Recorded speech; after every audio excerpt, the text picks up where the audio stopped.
এই ফলের মধ্যে বন্দি ছিলাম, তুই আমাকে মুক্তি দিয়েছিস। আমি আমি কি স্বপ্ন দেখছি? আমাকে মুক্তি দিলি বলে আমি তোর একটা ইচ্ছে পূরণ করব। বল বল তোর কি চাই? দাদা তো আমাকে বোকা বলে।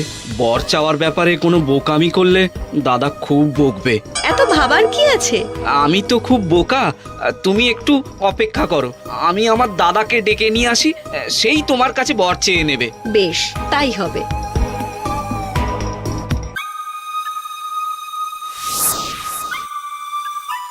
দাদা, ও দাদা, দাদা ওঠো, একটা দারুণ ব্যাপার হয়েছে। বিজেন দাদাকে সবটা খুলে বলে।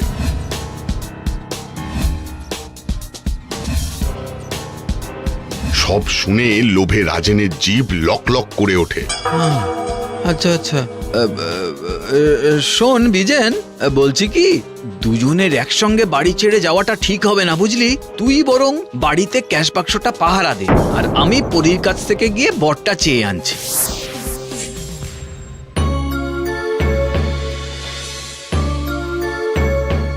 এ কি, বিজেন কোথায়? ও বাড়ি পাহারা দিচ্ছে, ওর হয়ে আমি তোমার কাছে বর চাইতে এসেছি। বেশ, বল তোদের কি চাই? আমাকে থুড়ি মানে আমাদের অনেক অনেক সোনা দাও তুলোর পরি, যাতে জীবনে আমাদের কোনো অভাব আর না থাকে।